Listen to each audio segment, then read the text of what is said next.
What's good, too, man? We back with another video, and today I got you with a nice swell YouTube video. 13 things you shouldn't do with your clothing brand, or it's 14. I don't know. You get what I'm saying? But quick introduction. My name is Eddie. I got a clothing brand, and I've been doing this for a year and a half now. You know what it is. You know what I'm saying? But before we get into this video, like a quick question to ask you: Did you subscribe, gang? Make sure you subscribe, do all that good stuff for me. But now let's get straight into it. So look, first one on the list.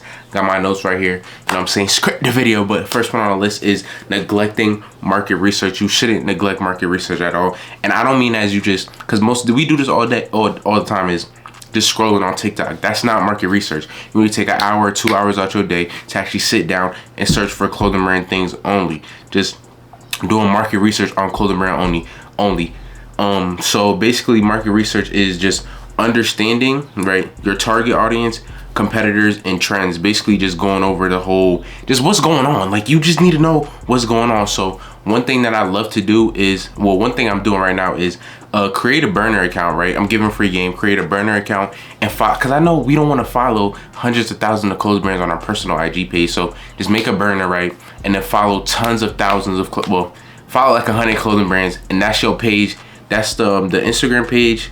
The Instagram burner that you create is for you to do market research on. So you go on your burner and you just study and see what people are doing, and see where you could actually implement new things in your brand, and actually see what people aren't doing that you can add into your brand. Stuff like packaging, all that other stuff. But yeah, apply those things to your brand, and then also see how those things apply to your brand, and also look at like data and shit like that. So basically, like, see if this thing is actually working for you. Say if you started making a new, like, oblique stitching, right? Oblique stitching on like a hoodie, you drop it, whatever. Do a study on that. How did it do?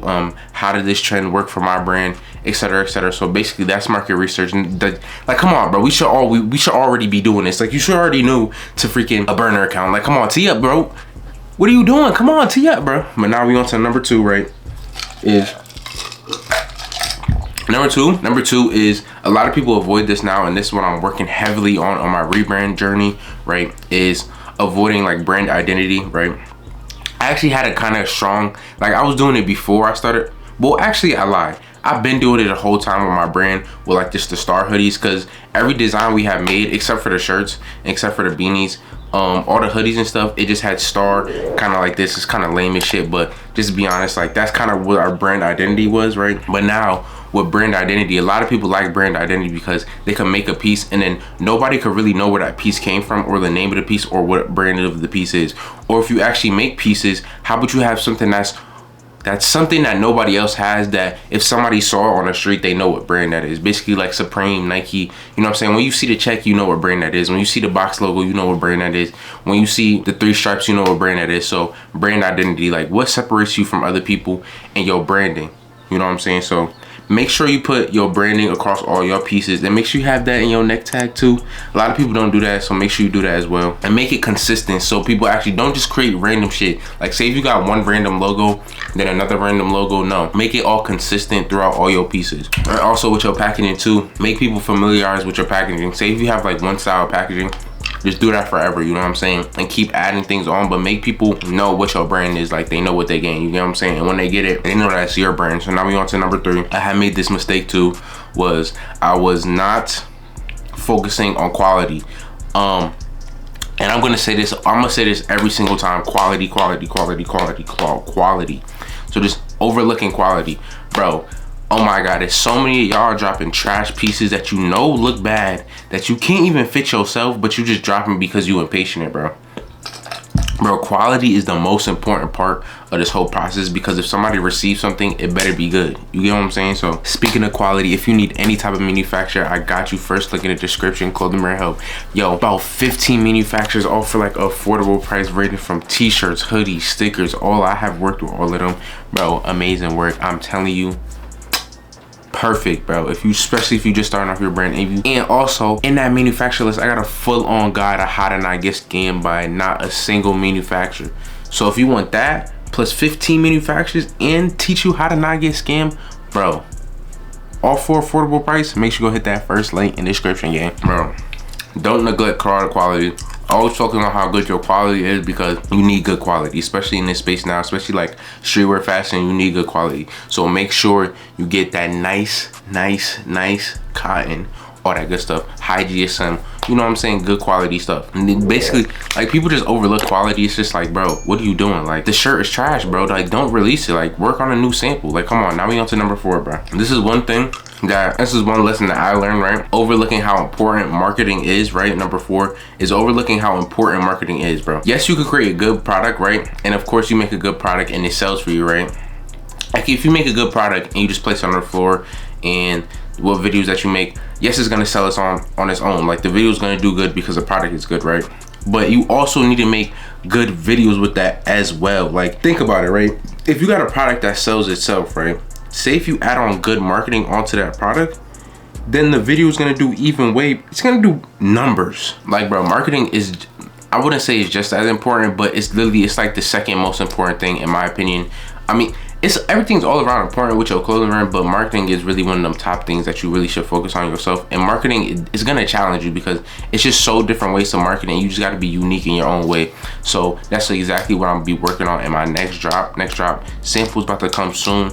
So yeah, but marketing is gonna be so nice. Marketing isn't as hard as people make it. Basically, marketing is just showing something to sell to people. That's all it is. Like, you don't have to overthink marketing. You don't have to go jump off a cliff or do no dumbass shit like that. You could literally just make it appealing to the eye. That's it. That's literally it. So basically, you get a nice little model, you give it a sweatshirt, you do a nice little video. Like, don't make your video all shaky. Like, know how to record and stuff like that. So yes, marketing is super duper important because you have a good product, but if you don't know how to market the good product, then you're cooked. But now we on to the next one. Now we on to number 5, right? I know a lot of y'all already know this already, but there's some people who literally be watching my videos and stuff, and it just blows my mind that a lot of people don't even understand the fact that you need to have an online presence with your brand. It's a great thing to just do pop-up shops and all that good stuff, right? But bro, if you don't have a website, what are you doing? Like, for real, if you don't got a website, are you taking it serious for real? Because there's really some people who just neglect their online presence. Like, bro, that is probably the most important thing out of this whole thing. So if you don't have like a website or just something going on with your brand, it's just like, bro, buddy, like, if you can still do pop-up shops and all that good stuff, but bro, like, you need to focus more online, bro. Like, yes, you can make a bag like doing in-hand sales, but bro, you can, like, bro, online is way better. I'm not gonna lie. So that's just a quick one, but like, bro, like, even some like pop-up shops and shit like that, like the Atlanta streetwear shit is fire, right? All that good stuff, but like, doing a whole bunch of pop-up shops in your area, right? It still can make you mad money, say if you go to a college campus, but also it's just like, you need to also be posting on TikTok and doing all that good stuff, buddy. But now we on to number 6. Well, now we on to number 6 is overpricing and underpricing your product, right? Bro, a lot of people, my next product that I'm about to make, I'm charging mad money for it because it's a really good product. Not mad money, but it's gonna be a little, not on the average side. Like, it's not gonna be a $60 hoodie, unfortunately. But a lot of people underprice themselves and overprice themselves. Say if you dropping like a Y2K zip. Bro, why am I talking about ice in my mouth? My bad, bro. Let me restart. So, if overpricing and underpricing your product, right? So at the end of the day, you price with your stuff that you think that should sell at, right? But also, if you're dropping a Y2K type zip up, bro, and it's over $70, come on, bro. Like, no, bro. Like, it don't even make sense. I would say 58 is like the prime. Like, that's why I was selling my stuff at. It's like 58 is like the prime because it's just really good pricing. And you can also charge shipping with that too. Or if you want to do free shipping, you charge 65, right? But look, I think that you shouldn't be charging over $70 for a regular zip up. Say if your piece is out this world, you charge $100, cool. But also, like, say if you just got a regular brand, like, don't charge overpriced stuff. Like, so I be seeing like random brands, right? They will have like a basic t-shirt. Like, I'm talking about like a Gildan tee with a tiny screen print design, and that bitch will be like $40. See that shit right there, my nigga? That's disgusting works. That t-shirt should be $15 max. If we really being serious, $10, bro. Because World and Vision, they dropping like pretty good t-shirts, like the Gildan tees, but they got nice designs for like $5. Exactly. So Like, come on, bro. This is not really like this segment is not really for people who know they pricing already, who are confident in their products. This is for the people who charging dumb money because they just want to bag off of like trash designs. Like, no. So we on to number 7 already. Is this one is super duper duper important, and I'm gonna give you an example. Like, okay, so a lot of people ignore customer feedback, right? They ignore customer feedback and customer service, right? So I'm gonna just tell you a quick story. So boom, right? This dude had order from us from all the way from UK, right? And so he ordered from us from February 16th, right? We've been shipped out his order because we're doing pre-made. We probably shipped out his order probably like a week later because that's when we received bulk, right? And we shipped out his order, right? Yo, our USPS be on some bullshit. It don't even be our fault. We would be giving them like the package, right? We'll give them the package, and then I don't know, like we'll give them through like bulk. Like if you got like mad packages, you could drop them off at like bulk behind like the USPS, so you don't have to go inside. You could just drop them off, right? For some reason, all of the packages don't begin scammed. I think they began stolen. To be honest with you, them bitches began stolen because they don't be getting scammed. We gotta go to a new at USPS, but bro. And then he hits us up. He's like, bro, my shit still didn't get to me yet. And I go check his tracking number. His shit still says it hasn't moved. What? What's in here? Bro, I'm recording a video, bro. You show me make a robot? No, I gotta record my video when I'm done. Please. When I'm done. No, I'm recording, bro. Here. That's what I was saying, right? So look, boom. That had happened, right? It didn't get shipped out, right? He had his us up, right? And he's like, bro, I still haven't got my hoodie yet. Check his tracking number. I'm like, damn, what the fuck do we do? So we just refunded him. Instead of him getting the chargeback, we just did a refund because it's like, bro, if we get too many chargebacks, you know, our money's gonna get held and all that good stuff, right? So we just like, bro, we're gonna refund you, and if you want to order again, you can order it, and this won't happen again because we'll make sure it won't happen again. So he said, thank you so much. This is great customer service. Thank you, thank you, thank you. And boom. So look, just not neglecting your customers, and also he was like, make sure you have your whole customer support back in, right? He also texted us through TikTok, and by the way, it just happened to be I was on TikTok on the time and I saw his message, so I was just like, yo, I got you, whoop the whoop, we gonna hit you with this refund, it's all good, like don't worry, and this won't happen again if you continue shopping on us. So basically stuff like that is actually like making sure, because the people who order from you, that their money is good to go. Like, bro, this nigga was waiting for over a month. It's like, bro, that's ridiculous. So we're gonna refund you. There's nothing we could do. Like, we're gonna refund you. Even if it's a hit on us, we still gotta refund. Now we on to number 8, right? So number 8, I actually made this mistake earlier on, right? So number 8 was scaling too quickly, right? So you gotta actually like understand, like once you scale, like things get like, it's just everything gets out of control because now you gotta focus on way more things, right? So before you scale, right, with like ads and stuff like that, because everybody should like definitely get into ads, right? Before you scale, make sure you have your money like how much you're like spending on ads and how much you like, make sure you're actually profiting, because it was a point in time where we weren't profiting through ads, and it was just like we're just making money just to throw it out away. So it was like we try to scale too quickly and we didn't have everything set up correctly, right? You just gotta understand what's going on, or you could just get an ads expert. That's probably what I would do, but it's good to learn on your own so you actually know what's happening. But having an ads expert is just way easier. But you just gotta know everything, like especially how much money you're making in and how much money is actually going out. So now we on to the next one, right? I think we're on number 10, right? Number 10 or 9. I think we're on number 10. I think we're on number 9, right? So look, boom. Basically overlooking all the legal things that comes with a business. So your taxes and all that other stuff, like tax, everything is just about legal stuff and everything you got to do. At the end of the day, you're running a business.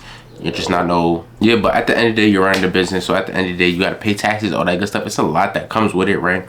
Like just like doing the whole getting your LLC and all that good stuff. So make sure you definitely, once you get into like making a lot of more money, like make sure you get an accountant, make sure they help you out with all this good stuff, with just everything, because like legal stuff like that is really hard to deal with and learn. So that's why they got like people who like are accountants, who are actually specialized in stuff like that, and to help you with just like business credit, all that good stuff. So make sure you get that all aligned, because if you don't, you get cooked, and you also miss out on things. Like you can definitely get like rewards and things back to your business, like tax returns and all that good stuff. So, and tax write-offs and all that good stuff. So now we on to number 10, right? Is failing to adapt to trends. And I actually messed up on this as well. So now that failing to adapt to trends, right? And you don't have to just be trend hopping, but you got to make sure like you know how this clothing brand phase, like this fashion phase like kicked in. You know how before it was like the puff print phase, right? And now that it's like a fashiony type phrase, like a pleat stitching, you got to make sure you adapt to those things, because if you don't, you'll be left behind. And that's what happened with my branding. Like well, I would say not old brand. So you got to make sure you adapt. Like just creating the same thing over and over again won't really get you nowhere, especially if you're just starting out. Like if you're just starting out, I would try to like hop on like all the trends as possible. Like if I see a trend, if you're not that creative, right, just hop on the trend, like the track pant trends, all that like lines, all that good stuff, just hop on it. Oblique stitching, all that good stuff, just hop on the trend. Hop on the trend, make a nice colorway, boom, bada bam, boom, you straight. So now we're gonna go back to back. Now this is number 11th, right? Number 11th is this kind of, you're gonna say this is kind of like or you're contradicting yourself on this one, is making your brand solely rely on trends, right? So once you actually get popping, right? Say if you're like say if you actually get out there and you're popping, right? You don't want to just hop on every trendy thing and make your brand. Like, I'm saying like, well, like relying on trends, that's when you're first starting out, right? I'm not saying you make 10 pieces and every 10 pieces got to be a trend, right? No, I'm saying that for number 11, right? I'm saying that just slowly relying on trends is that all people see you as just you hop on the newest thing possible. Once you get to a certain stage where like you're pretty big now and you could just release anything you want, that's where you try to move away from like too much trending things, so you can actually start the trend. You get what I'm saying? So say if you're a brand like I think it's called Valley State, right? Or like Broken Planet, and all brands like that, right? Like say like Project Capri, right? He started off doing like a whole bunch of trendy things in the beginning, right? Well, he started a lot of trends, but they were still trendy, right? Now he's more of doing just like his own thing, where he's just dropping a whole bunch of his own pieces, which is like jeans and all this other stuff. So basically he's kind of branching off of just becoming your own identity now. Like since you already did the work of already gone off all the trends, now you can focus on solely building your own brand identity from like the pieces, not just your logo, but like what type of pieces that you're actually making now. And now we on the last and final one. So the last and final one, I think we're on 12 maybe. I think this is 12. I had lost count because I had just wrote them down. I didn't write them in numbers. But now we on to the last one, is ignoring. So basically now we on, I think it's 12, right? Now we're basically is ignoring financial management, right? Which I basically talked about earlier with like legal actions, was not having your money set in order. And it's basically just making sure you know what everything's going on with your money. So before when we had before we were running Enter and Start, right? So my partner, right, he does all like the financial stuff right there. So he was literally writing all of our expenses and stuff in the notes, and that shit was so bad, like a Apple Notes, right? That I could literally show you. I'll just show you a sneak peek. It said general expenses, and it was just a notes. Like it was nothing like made, literally just a notes of our expenses. And this shit was so trash. Like now we got it set up to where we I don't know, but it's this thing to where we have it all set up to where like we get notifications on like how much we actually made this month and all that good stuff. So that's what a lot of people don't have set up in their back end. So that's one thing you need to focus on heavy, is just having that whole financial management set up. And for us to actually get that whole thing set up, we got an accountant, and he fixed that whole thing for us. So pretty easy. Now we get on to the end of the video, boys. I hope you enjoyed this video. It was a calm, slight video. I don't know how long this video was. It was slightly all over the place, but kind of not really. My bad. But I'm gonna have more in-depth videos for y'all just like these, and and more like day in the lives and stuff like that with my clothing brand and all that. Just right now I'm just waiting for samples, so I can't really do nothing about it. But yeah, more of that coming soon, so make sure you stay tuned. And I can't wait to have my next drop. And finna catch y'all young boys later. You feel me? Deuces, you feel me? I'm about to eat some food. I'm hungry. Wow.